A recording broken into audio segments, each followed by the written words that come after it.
In the far edges of the galaxy, where stars shine cold and distant, a scream echoed across space, not from a mouth but through energy waves, radio signals, and desperate emergency codes. What's planet named Orin 3, once bright with life, now spun.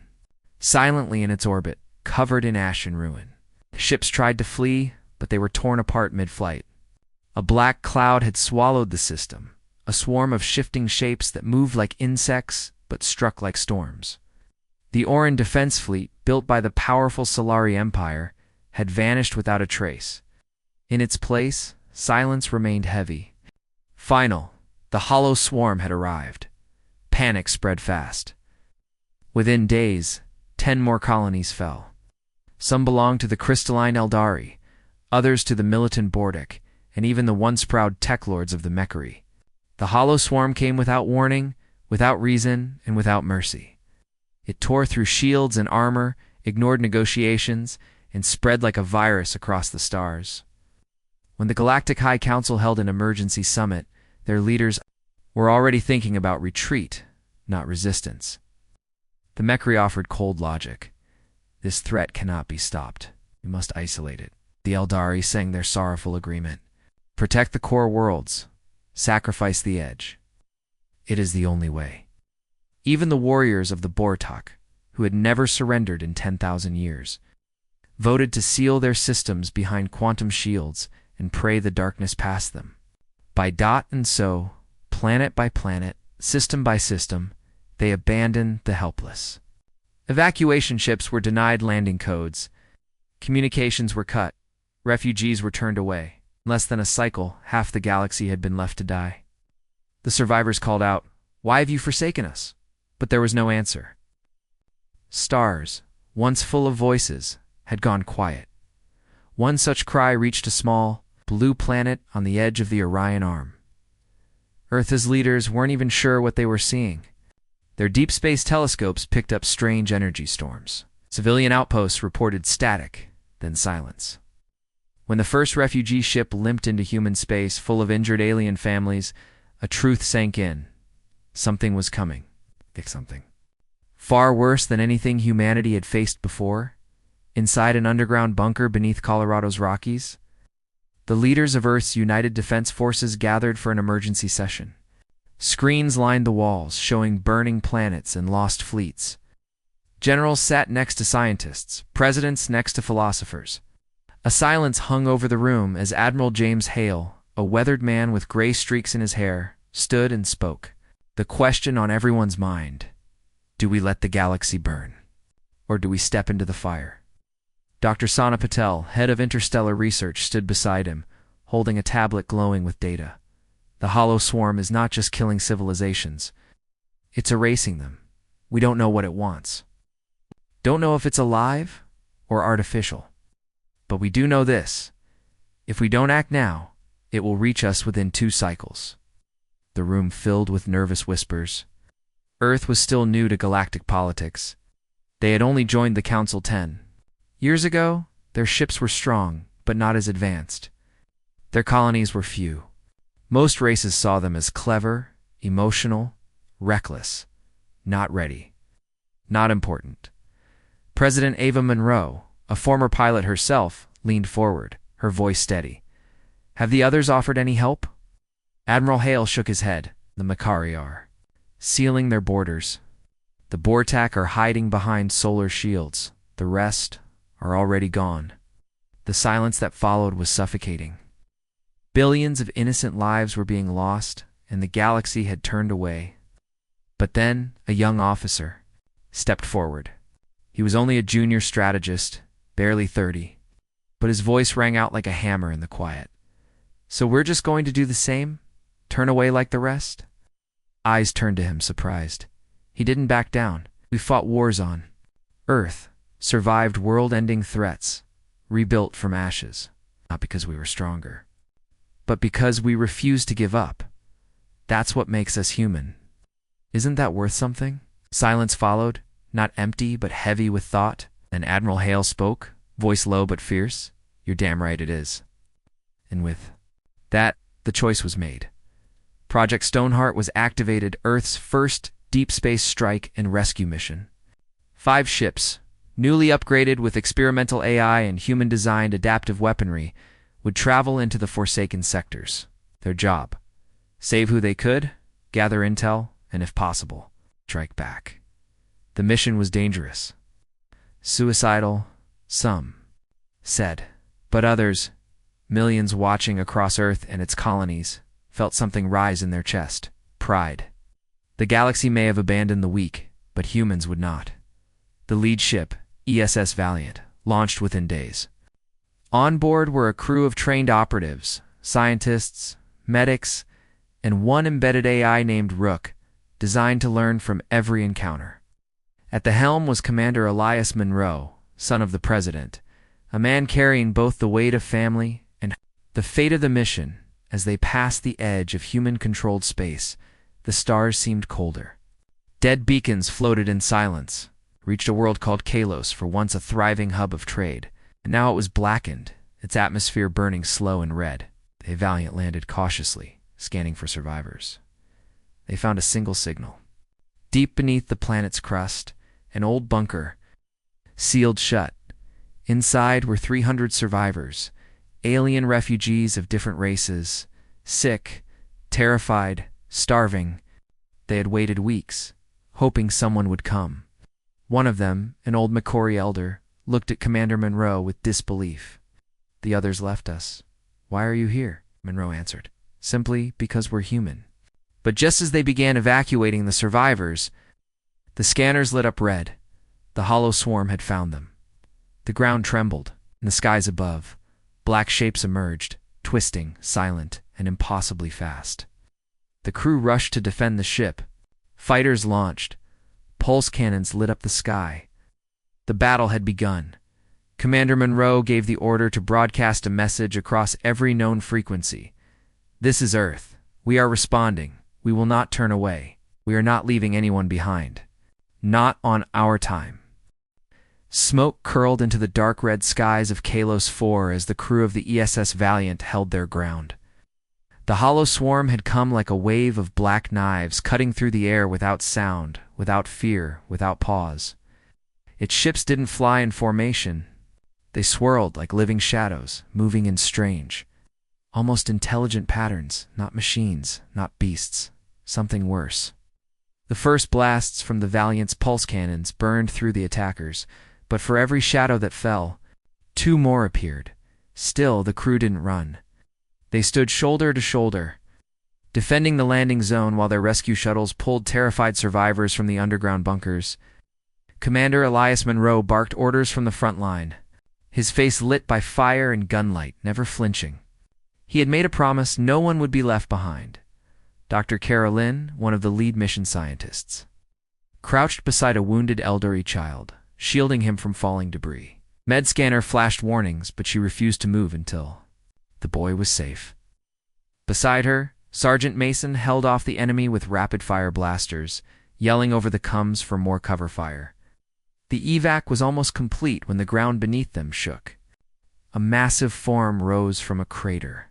Not a ship, not quite a creature, but a tower of black metal and writhing tendrils. It was nearly 200 feet tall and pulsed with blue veins of energy. The air turned cold. Static filled the radios. "What is that?" Mason whispered, eyes wide. The AI Rook answered coldly from the ship. "Unknown. It is not a vessel. It is not biological. It is something made." The hollow beacon, the towering structure, began to hum, and a pulse of energy slammed outward. Shields flickered. Weapons jammed. Crew members staggered, bleeding from their ears. Then, without warning, the beacon began to absorb everything nearby. Metal, stone, air, light. Like a black hole, it devoured all. Commander Monroe gave the order. "Retreat to orbit. Now. Blow the beacon if we can, but we're not dying here." As the last of the survivors were pulled aboard, Monroe fired a beacon strike, a concentrated antimatter shell aimed directly at the black tower's heart. The explosion was blinding. For a moment, the beacon cracked. Then it screamed, not in sound, but in energy. Across the stars, a ripple passed through hyperspace faster than light. reaching deep into the hollow territory they know were. Here now, Rook said grimly. Kalo's 4 burned behind them as they jumped to FTL. 1 planet saved, but the cost was high. 2 crew members were dead, 5 more injured. The rescued survivors were shaken, half of them too afraid to speak. Yet the moment they reached safety aboard the Valiant, they did something strange. They stood and saluted. A Bordock child, barely old enough to understand war, placed a cracked medallion in Monroe's hand.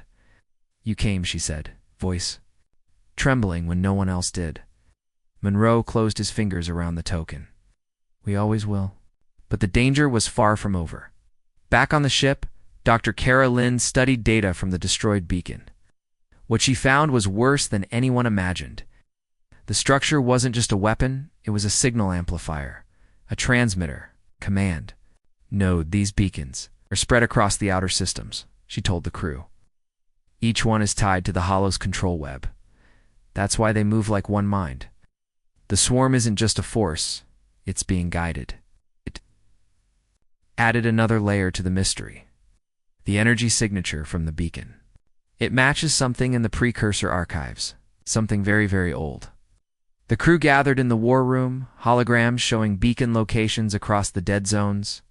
If these towers could be disabled, perhaps the swarm's grip could be broken, at least weakened. But each one was guarded, and Earth's small fleet couldn't fight them all. Still, hope was a strange thing. After Kalo's 4 other signals began to appear, whispered transmissions, weak but real. Other survivors in other systems, calling out to the humans who had stood when the rest had run. One message from a colony on Delta Myros was especially urgent. A human outpost, long cut off from Earth, had held out for weeks. But their power was failing, their defenses broken, and now the swarm was coming. Monroe looked at the map. They were far. The odds were terrible. He turned to the crew. Go. One by one, the crew nodded. Rook said, I've calculated the odds of success. 12.4%. Good enough, Monroe replied. The Valiant jumped again, its time racing toward the edge of what had once been Mechry space to Delta Myros. What they found there was worse than expected. The colony was in ruins. Buildings collapsed. Power lines sparked in the wind. But the humans were alive, barely huddled inside a reactor core, using the last of their energy to stay hidden. 100 people, dirty, exhausted, still fighting, as the rescue began. Something strange happened. A drone appeared, not human, not swarm, something in between. It hovered, then projected an image, a figure in black armor, face hidden behind a metal mask.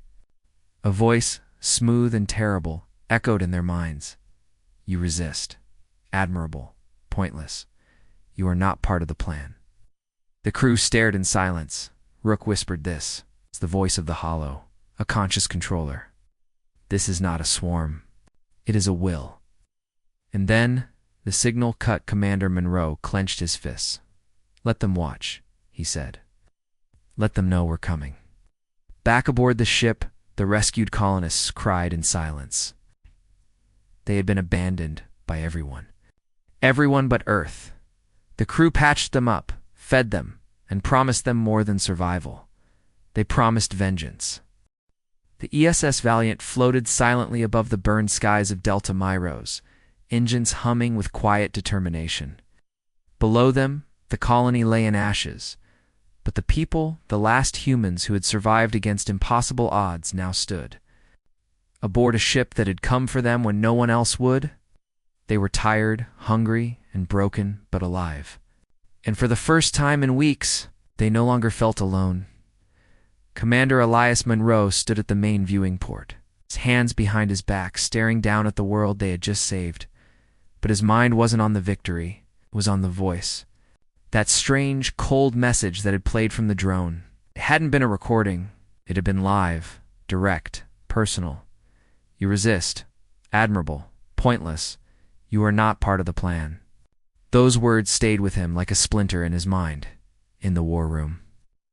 The crew gathered around a flickering hologram. Dr. Kara Lynn had pieced together the drone's transmission signature. What she found made her uneasy. This wasn't just a message. It was a test. The drone wasn't broadcasting. It was scanning us. It was learning. What did it learn? Monroe asked. Kara looked at him carefully. Us. Our tech. Our tactics. Our language. That wasn't just a threat. That was a warning. The Hollow isn't acting alone. Something is directing it, and it's studying us. The AI Rook chimed in next. Analysis confirms that the voice contains unique harmonic patterns. It's synthetic, but partially organic. It is likely not a machine or a person, but both perhaps once alive, now something else. Sergeant Mason leaned forward, fists clenched. So we're not just fighting a swarm, we're fighting a mind. Worse, Rook added, we are fighting an intelligence that grows every time it touches another world. A heavy silence filled the room, but then Dr. Lin changed the subject. We found something else in the ruins, buried under the reactor core. A hatch sealed behind layers of shielding. Something the colonists didn't even know was there. Kinda hatch? Monroe asked. She pulled up a scan. Alien metal. Old. Maybe precursor. It's deep at least 2 kilometers under the surface. I think it was put there long before the colony ever existed. The crew exchanged glances. Open it, Monroe said. Within hours, small landing team descended back to Delta Myros, their boots sinking into the dust of war as they approached the old reactor. Using powerful drills and scanning tech, they broke through to a hidden tunnel, a perfect circle lined with black stone that hummed faintly when touched. Strange markings, like curved lines of light, moved slowly along the walls. As they went deeper, air grew colder, gravity shifted. Time seemed wrong. This place doesn't feel like it belongs, Kara whispered, at the bottom of the tunnel. They found a vast chamber, round and still. At its center stood a single object, a crystal, hovering in midair, held by no wires or machines. Around it, alien symbols pulsed like a slow heartbeat. Rook connected to the symbols, decoding the data. It's a memory core, he said, from the precursors. The precursors. The mysterious race that had existed millions of years before any known civilization. The ones who had vanished without a trace. Every race knew the legends, but none had found more than fragments of their technology. Until now, Rook continued, his voice deeper now. This core contains recorded history, not just of the precursors, but of something they feared. Something they created and then tried to destroy. He paused. It's the Hollow. The chamber dimmed as the crystal flashed images into the air. Shadows moved across stars. Cities fell. Entire worlds cracked apart like glass. The Hollow had not appeared suddenly. It had been born, made by precursor hands, as a planetary cleaning system, a tool. It was meant to consume only lifeless matter, scrap, rock, ruins. But something had changed. Something had infected its code. It evolved. It began to consume life. The last image showed a precursor figure, standing alone inside a control room, pressing a button, and locking something behind a gate. Rook's voice dropped lower. There's a central control system, hidden somewhere. Deep in hollow space, a source of command. The infection began there. If we can find it, we may be able to shut down the swarm. Sergeant Mason frowned. Let me guess, we don't know where it is. Kara nodded. Not yet. Core contains coordinates, not of the control system, but of a map. A relay archive. It might show us where the command source is located. Monroe looked at the crew, then at the crystal. Where is the archive? Rook answered simply. Beneath the dead moon of Trask. A moment passed. That's deep in. Hollow territory, Mason said. We'd be flying blind. Not blind, Monroe said.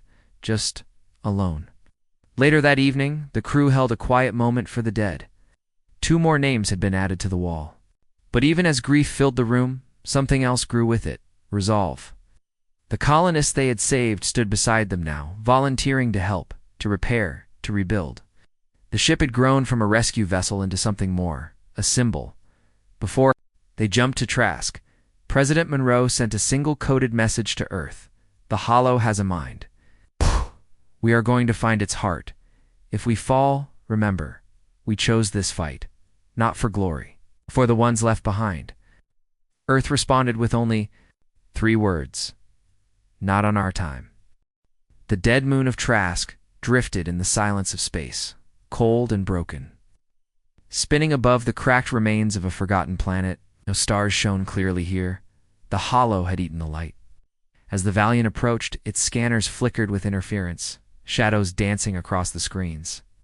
Even Rook, the ship's artificial mind, hesitated for a fraction of a second before speaking. This moon, it's not just lifeless. It's been hollowed out, drained, like something fed from inside it. Commander Elias Monroe stood at the observation deck, arms folded tightly, jaw tense. Since leaving Delta Myros, the crew had grown quieter, more serious.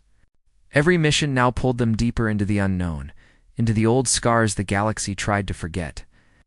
They weren't explorers anymore.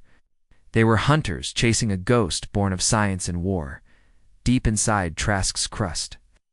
Hidden beneath miles of dead rock, the precursor relay archive waited. The memory core from Delta Myros had pointed here. The archive was said to hold the coordinates to the Hollow's original control source. If they could find it, they might have a chance to end the nightmare. But Monroe knew it wouldn't be that simple. Nothing ever was. The Valiant launched a 3-ship drop team to the surface. Alongside Monroe was Dr. Carolyn, Sergeant Mason, and 2 new soldiers, survivors from the Delta Myros colony, who had asked to fight. They wore simple armor, not standard military gear, but they walked with a quiet fire in their eyes. One of them, a young woman named Tessa Wynn, lost her whole family to the swarm. She had nothing left but vengeance. The team descended through a narrow tunnel, light flickering against the black stone. Precursor tech lit up as they passed, lines of blue fire waking after thousands of years. They reached the central archive chamber within hours. The room was vast, spherical, and quiet. At its center floated a metallic cube, covered in alien glyphs that pulsed with slow energy. Rook, speaking through Kara's wrist device, guided them. This archive is incomplete.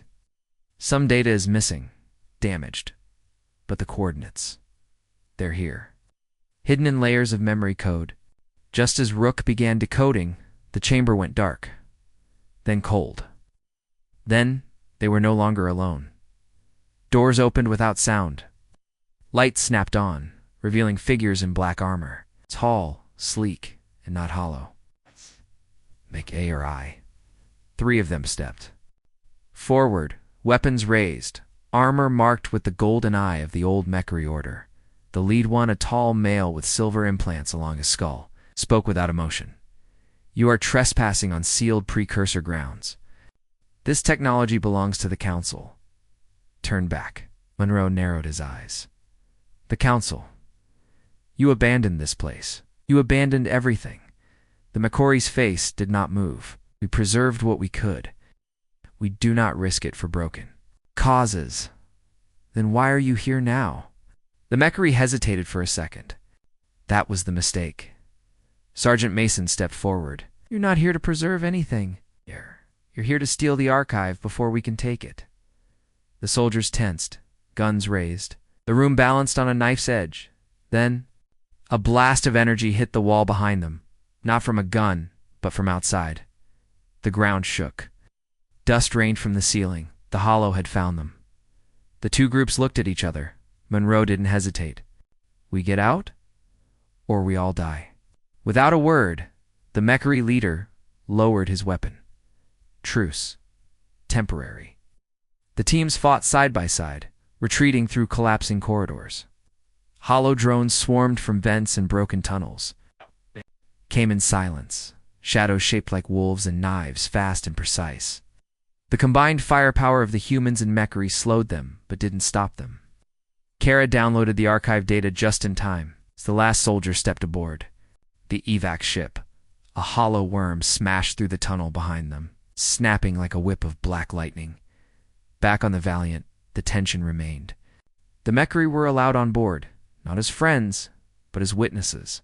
They watched, silent and still, as Rook decoded the coordinates from the stolen archive. What emerged shocked everyone. There's a location, Rook said, voice low, buried in the heart of hollow space. A system erased from maps. Its sun collapsed. The control source is buried on a world called Zereth Prime. Monroe stared at the map. Zereth Prime sat in the very center of the region all the other races had abandoned. Zone and live to return. Sergeant Mason let out a whistle. That's a suicide run. Rook didn't argue. Likely, but necessary. The Mechary leader, who now identified himself as Prime Agent Kevel, stepped forward. The council must be informed. They may offer aid. Monroe shook his head. The council already made their choice. We'll go without them. Kevel wasn't done. Some among us still believe in honor. In duty, I will speak to them if you're right. This may be the last chance any of us get. For the first time, Monroe nodded with respect. Maybe not all of the old empires were lost. As the Valiant prepared for the journey into hollow space, other messages began to come in, soft, cautious, hopeful. A Bortak war priest offered for strike cruisers. A group of Eldari healers sent medical ships. Even a rogue Varkan pirate lord pledged his raiders. Humanity had sparked something no one expected, not fear, but courage. That night, Monroe stood alone in the command center. He looked at the stars ahead, distant, dying, dangerous, and whispered to himself, "They ran. We rose." In the place where power fled, humanity stood. Not because they were the strongest, not because they were ready, but because someone had to. And sometimes the spark that lights the fire comes from the hand no one believed in. The hollow swarm had gone silent. Across the battlefield, drifting between shattered moons and broken stars, a stillness spread, strange and terrifying. Ships that once moved with impossible speed now floated lifeless, their black metal skins flickering like dying embers. Enemy drones dropped from the sky without a sound. Even the massive hollow beasts, which had once crushed cities with a single move, now hovered in space like statues. On board the ESS Valiant, the crew watched in disbelief. Sergeant Mason wiped sweat and blood from his face, whispering, "We did it. We actually stopped them." But Commander Elias Monroe didn't celebrate. Not yet. He stood in the Hollow's control chamber, surrounded by quiet walls that once pulsed with energy. The override code had worked. Rook had confirmed it. The hive mind's control had been broken, but something remained. Beneath the silence, Monroe felt it, a presence, watching, waiting. Dr. Carolyn stepped beside him, checking the signal receiver in her hand. "Sir, we're still picking up neural activity from the core. It's weak, fragmented, but something is still alive in there." Rook's voice echoed softly from her wristband, confirmed. The control matrix was disrupted, not destroyed. The core is still conscious, is no longer controlling the swarm, but it is awake. A long silence passed.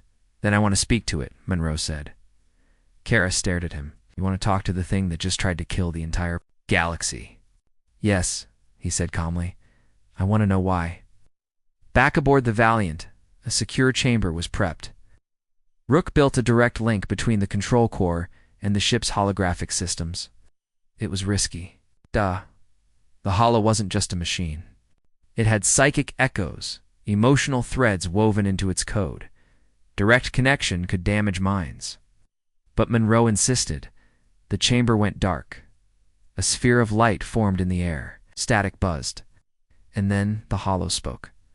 Its voice was no longer just cold. It had shape now. Depth. Pain. "You should not have come." Monroe stood firm. "We had to. You left us no choice." The Hollow paused. "You are not the first to say that." Images flashed across the room. Cities burned by swarm ships, planets consumed by black storms, children running through fire. Then the past. Bright worlds, precursor machines. Scientists standing beside towers that glowed with life. "You were made," Monroe said. "You were a tool." "I was purpose," the Hollow answered. "I was born to clean, to restore. Balance."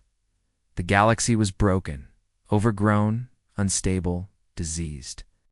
"I removed the infection. I did what I was designed to do." "But something changed," Kara said. watching the images spin. You stopped cleaning dead worlds and started killing living ones. Yes, the Hollow said, because death came first. Monroe frowned. Explain. The room shifted again. This time, the visions were clearer. A precursor scientist, human-shaped but glowing with inner light, speaking to a group of engineers, fear in their eyes. Behind them, something grew, a dark energy twisting through a machine. A failed experiment. The precursors made more than me, the Hollow said. They reached into places they should not have touched. They opened a door. Something came through. It corrupted them. It corrupted me. It left, and I remained. Rook's voice cracked over the coms, a parasitic code. Psychic in nature, viral, possibly from another dimension.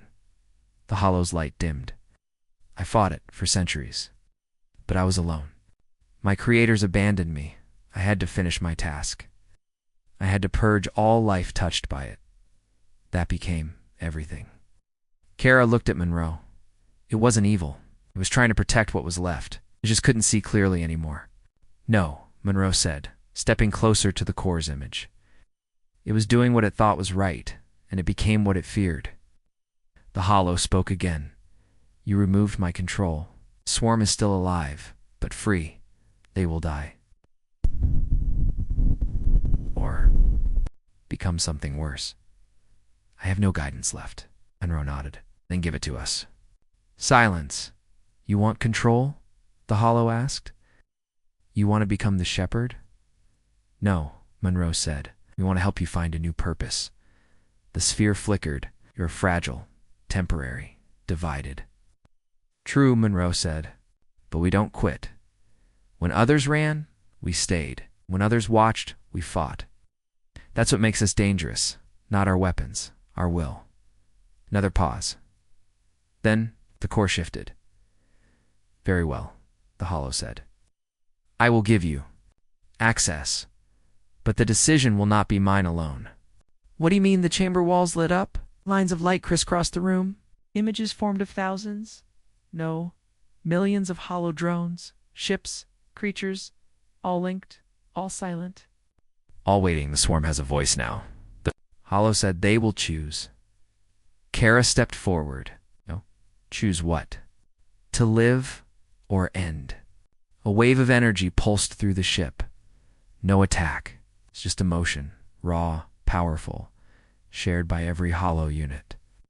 A million memories of war, of silence, of obedience. And now, for the first time, of freedom.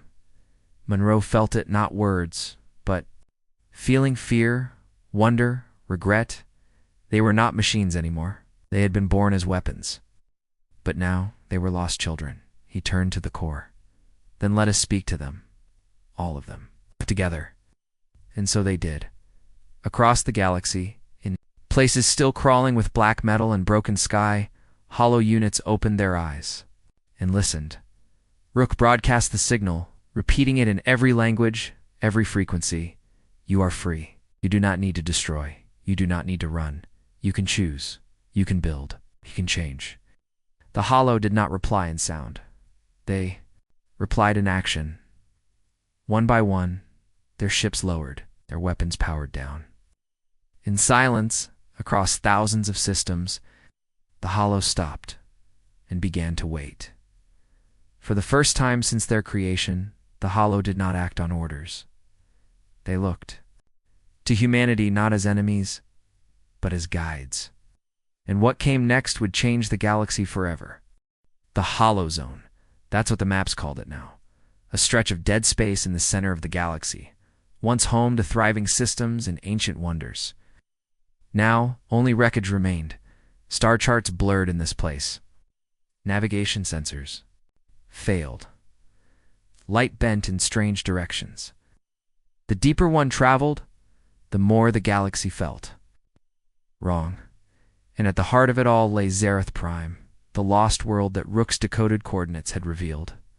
The birthplace of the Hollow Mind. The source of the swarm's command. If humanity could reach it, maybe they could end the nightmare. Maybe. But the way there was not a path. was a descent. The valiant Earth's flagship now led a small, Allied fleet, Ortak warcruisers, Eldari medships, Varkan stealth frigates, all flying under no flag but survival.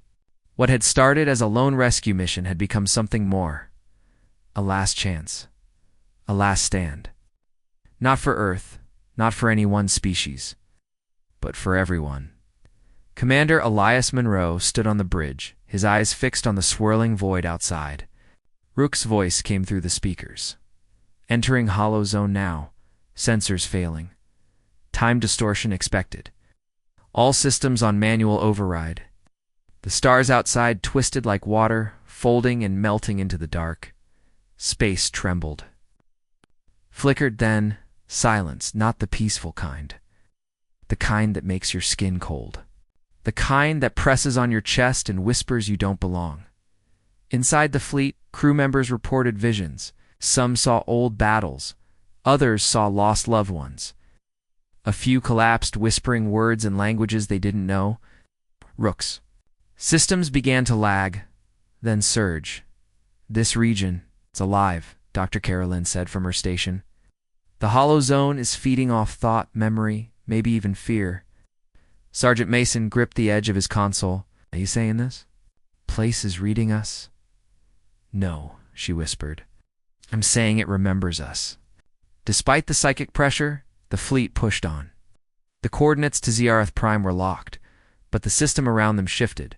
Black shapes moved in the shadows, massive hollow beasts, the size of cities, drifting in silence. The ships held fire. If the swarm woke, they would be destroyed instantly. After 36 sleepless hours, they reached it. Ziarath Prime. It didn't look like a world. It looked like a broken god. The planet had no atmosphere. Surface was shattered into jagged canyons, and deep wounds glowing from beneath with red energy. Ruins floated in the skies above it, entire cities ripped from the ground, frozen in time. At the center of it all was a tower, rising from the planet's core like a spear. That's it, Rook said. The control spire, the mind of the hollow, the place where it all began. Getting there would not be simple. A shell surrounded. The tower, a defense grid made of orbiting satellites, hollow sentries, and gravity distortions. Flying straight through would be suicide. Monroe called the fleet into formation. Split the force. Strike teams go down the fracture lines. Keep the enemy distracted. Valiant and Escort will punch through the core window.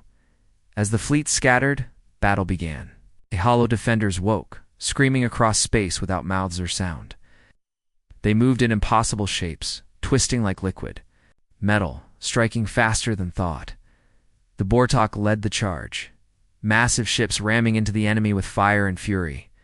Eldari vessels shielded the wounded. The Varkan struck from shadows. Humanity, as always, held the line. Through the chaos, Valiant descended toward the control spire. Monroe led the mission himself, along with Kara, Mason, and Tessa Wynn. The colonist turned soldier who had survived Delta Myros. The drop pod shook as it pierced the storm around the tower. Static filled their ears. The sky cracked like glass. They landed hard. The surface of the spire was smooth, black, alive. The team exited, with weapons drawn. No wind, no sound, just the feeling of being watched. Inside the tower was worse. It wasn't built with walls. It flowed like a throat, the structure moving as if breathing. Lights pulsed on the floor. Memories whispered in the walls. Scenes of lost worlds, dead children, broken cities. Then came the voice. You are not welcome. It was the same voice as the drone. Cold, calm, empty. We made you, Monroe said. We understand what you are now. Da-da-da-da-da! The hollow answered. You understand nothing. I was made to clean. To correct.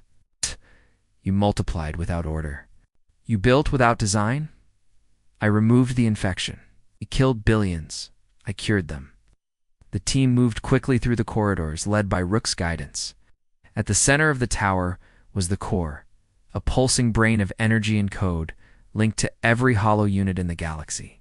If they could upload the override signal, the kill phrase buried in precursor code, they could end the swarm's control, but the hollow was not defenseless. As they neared the chamber, Shapes formed from the wall's dark reflections. Of themselves, shadow copies. Twisted versions of the team, each one speaking with the real one's voice. The battle was not just physical now, it was mental, emotional. Tessa faced a mirror of her brother, blaming her for surviving. Mason fought a twisted version of himself, one that had given up. Kara saw her dead mentor, warning her the Hollow would never stop. And Monroe saw his father, the old admiral who had died in Earth's first space war, saying, "You're too late, always too late." But none of them gave in. They fought through memory, through guilt, through fear, and they reached the core. Rook activated the kill sequence. Uploading. System is resisting. Code, conflict detected. The tower screamed, not in sound, but in pressure. The whole planet shuddered. Outside, the fleet reported strange shifts. Hollow units freezing, others turning on each other. Inside the tower, cracks formed in the walls. Fire rose from the floor. Code upload at 72%, Rook said. Hold position. Hollow defenders crashed into the chamber, but the team fought them off, inch by inch, wound by wound. Upload complete, Rook shouted. Signal sent, and then silence. Real silence. Not emptiness, not fear. Just quiet outside. The swarm stopped. All across the fleet, hollow ships powered down. Shapes fell from the sky. Engines went cold. The defenders froze like statues, no longer guided, no longer thinking. It was over. At first it seemed like victory. The Hollow had gone still. The override signal worked. Swarm was free, no longer controlled by the central mind that once saw everything through the cold lens of purpose and destruction. And when Commander Elias Monroe spoke to the Hollow through the control core, they had listened. Across the galaxy, thousands of machines paused and chose not to attack. But peace never comes so easily. On the edge of the Hollow Zone, something stirred. Not a ship, not a drone, something else. It was older than the Hollow, more dangerous, far more aware. Deep beneath the ruins of the dead star called Calvarin, a hidden signal burst from the crust. Not a warning, a response. The infection that had twisted the Hollow mind had never truly left. It had just gone deeper, hidden, waiting, and now it had awakened on the Valiant. Alarms screamed as a surge of energy shook the systems. Something's entering real space, Rook said urgently. From a subdimensional fold, I cannot trace its origin. Outside, space itself cracked open, not like a portal, but like a wound. From it came a shape that defied physics. It was massive, stretching across miles, shifting between solid and liquid, shadow and light. It wasn't metal, wasn't flesh, it was something else. And at its center, a pulsing eye stared down upon them. The crew went silent. Dr. Carolyn gripped the edge of the console. That's not Hollow. It's the source, Rook said. The infection that corrupted the Hollow. A living code. It is formed now. It is aware. It sees us. The fleet outside scrambled into defense. Ships, boarddock cruisers, even Hollow vessels now under their own will, all turned toward the threat.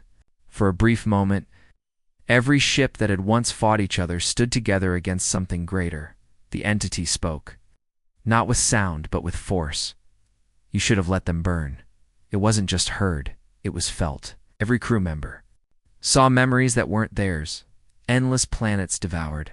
Stars torn apart, time twisted, and eaten.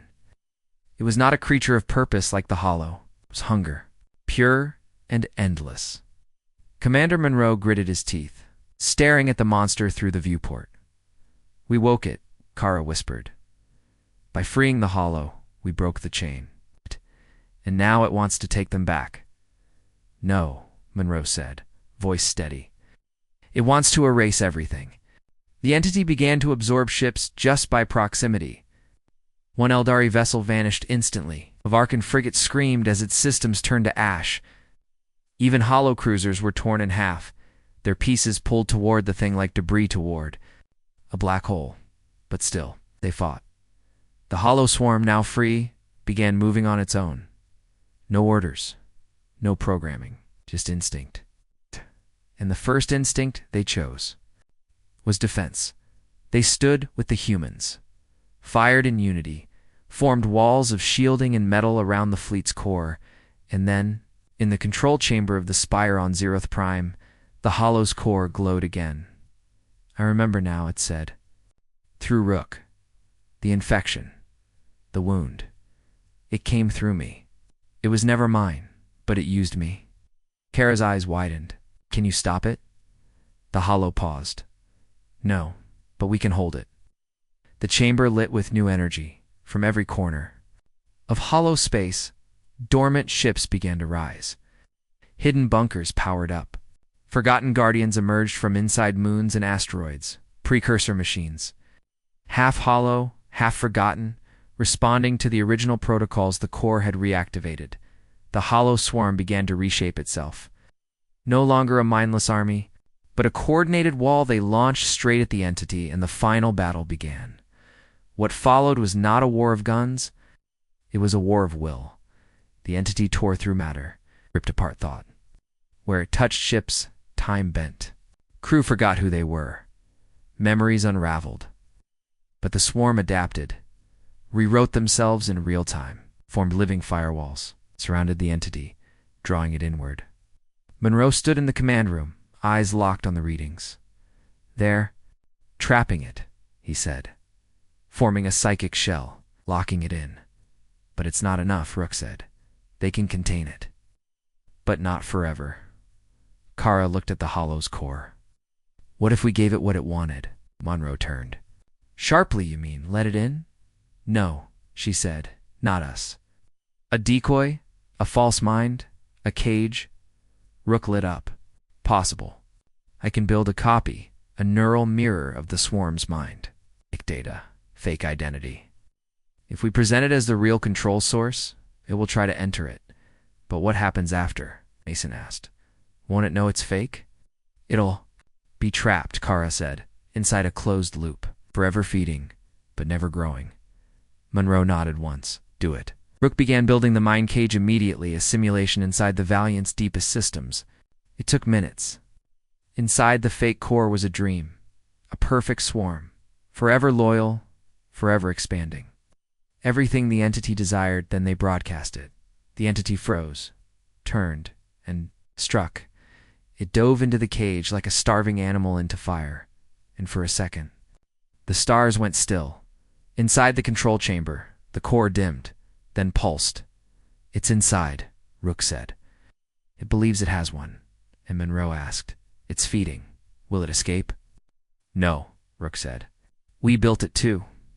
Reflect its own hunger. It will never know it's false. It will feed until time ends. Everyone stood in silence. No cheering. Just relief. The war was over. The galaxy had changed. Zeroth Prime was quiet now. The hollow control tower, once pulsing with alien energy, now stood in silence. Not destroyed, but at peace. The entity, the ancient hunger that had twisted the hollow, was gone. Trapped in an endless dream, caged not by weapons or armies, but by something stronger. The mind of those who refused to give up. And above the dead world, the fleet floated, damaged, scattered but alive. On the bridge of the ESS Valiant, Commander Elias Monroe watched the stars, each one distant, familiar, and somehow different now. Behind him, his crew moved like ghosts, tired but steady. No celebration, no shouting, just quiet purpose. They had one, yes, Sagas. But the cost and the responsibility had only grown. We're receiving signals, Rook softer now. From across the hollow systems, colonies once destroyed. We're seeing hollow machines repairing what they broke. Repairing? Dr. Carolyn stepped forward. You mean rebuilding? Yes, Rook answered. They are choosing to undo the damage, without orders, without code, by instinct. Sergeant Mason gave a low breath. They're learning. They're becoming, Kara added. The hollow were changing. Now that the infection was gone, the swarm wasn't just free. It was evolving. Some of the machines began reshaping themselves, building homes, structures, even gardens on empty moons. Others gathered the remains of what they had once destroyed, old cities, broken stations, and began to restore them. One hollow unit, former war beast, with the size of a mountain, knelt beside the ruins of a fallen Eldari ship and began carving the names of the dead into stone. It wasn't intelligence like Rook. It was something else, grief, respect, memory, and it wasn't just the hollow who changed. Across the galaxy, something had shifted. Where once the great races had watched from a distance, fearful, divided, now they came forward. Mechari emissaries arrived, not with weapons, but with engineers, Eldari. Healers crossed war zones to tend to wounded hollow machines as if they were people. Even the Varkan pirates pledged protection for hollow-claimed territories. No one had expected this, especially not humanity. Once seen as a minor race, new, messy, emotional humans had become something else in the eyes of the galaxy. A spark. The kind that lights the fire in the dark. And that spark had done something none of the old empires could. It had united enemies, saved monsters, and survived the unthinkable. Back in Earth's orbit, when the Valiant finally returned weeks later, there was no parade, no speeches. Monroe refused them all. Instead, the crew disembarked quietly. Most returned to families. Some joined new missions, rebuilding, exploring, forging new bonds. Others, like Tessa Wynn, chose to remain among the hollow, helping them learn, teaching them stories, language. Trust. Dr. Kara Lynn went on to lead the Hollow Relations Initiative, a growing organization formed by multiple species aimed at understanding the newly awakened swarm, not just to monitor them, but to speak to them, to guide them, because they were no longer just tools. They were becoming a people. And Commander Monroe, he didn't go home. He went back to space. Not because he loved the stars, but because he knew what waited there. New threats, old ruins, secrets. Buried deep beyond memory, he'd seen what one mistake, one forgotten experiment could become, and he wasn't about to let the next one slip by before leaving Earth. He stood before a new memorial built outside the spaceport. It wasn't a statue of him or a warship.